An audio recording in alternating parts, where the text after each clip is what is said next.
An endurance athlete is safe this morning after a bizarre rescue off the coast of Florida. The Coast Guard pulled the man from the ocean on Saturday after receiving a distress call.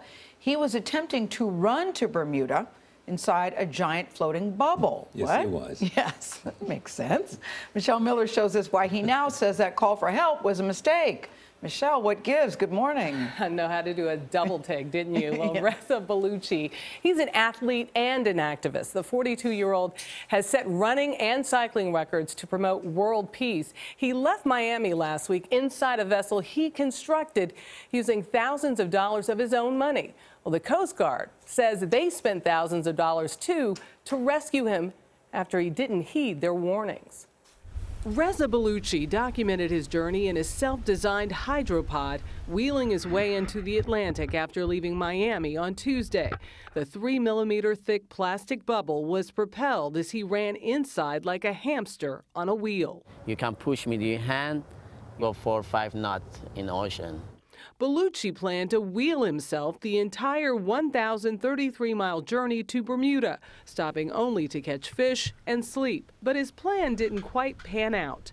On Thursday, after 2 days at sea with little more than protein bars and bottled water, a Coast Guard cutter located Bellucci. Disoriented, he was making little progress and asked fishermen and boaters for directions to Bermuda.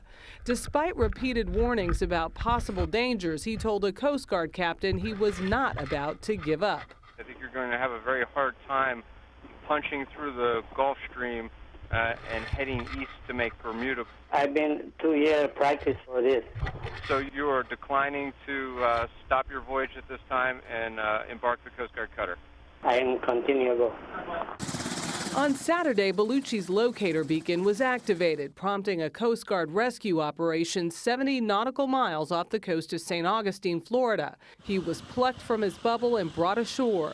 But Bellucci says he never needed to be rescued and the beacon went off by accident. He was treated and released. I see some helicopter coming, some person coming, phoning my bubble, keep my bubble. You okay? You need an emergency doctor? I say no. Bellucci was granted asylum in America in 2003 after being exiled from his native Iran for having pro-Western sympathies. He's since set endurance records for running around the perimeter of the United States. Very nice. Bellucci spent the last 2 years building his bubble and hoped to use it to set new records. That hope has been burst for now. Fishermen we spoke with said they saw Reza's hydropod sinking after he was airlifted. Reza says he'll attempt to reach Bermuda once again, but first he'll need to build a new pod. The last one cost him about $45,000 to build. All right, Michelle, thank you. Tell him please stop. Tell him please stop. Don't you wonder about his thought process? Sitting down with a piece of paper thinking this is a good idea. Yeah, it's always important to have a plan and know which way to get to Bermuda before embarking. Tony on the floor had the best line. Hey, fellas, which way to Bermuda? Everything looks the same out here. That's crazy. All right.